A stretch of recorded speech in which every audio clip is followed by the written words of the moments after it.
thought the reason why we are given 2 ears and 1 mouth?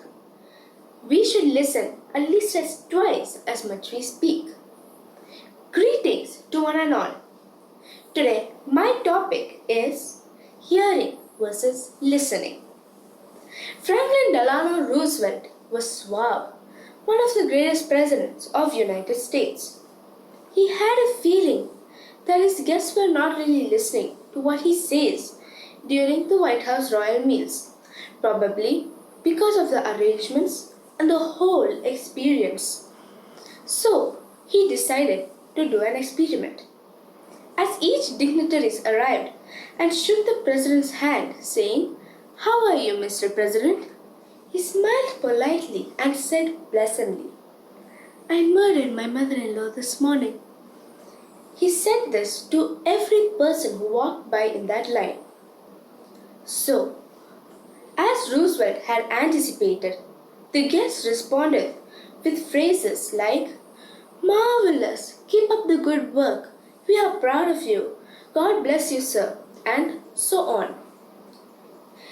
It kept happening until he got to the last person of that line, who was the ambassador to Bolivia. When all of a sudden Roosevelt looked up at the sour ambassador and said, "I murdered my mother-in-law this morning." The ambassador to Bolivia leaned over and whispered, "Mr. President, I'm sure she deserves it." That clearly shows you the difference between hearing and listening. A lot of times we act as if we are listening to the other person, but the reality is that our minds are racing off into other topics or already planning what we are going to say in return. We hear with our ears, but we listen with our minds. There's so much going on in our minds, so much noise or distractions that we don't have mental or emotional space. Do you know that listen and silent have something in common? Yes, both words share the same letters. It is only when we become silent in our own minds, actions, and voices that we can truly listen.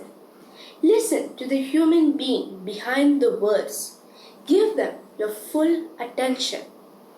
With the simple power of listening, we can transform our relationship, our families, and our world for the better, year by year. Thank you for listening.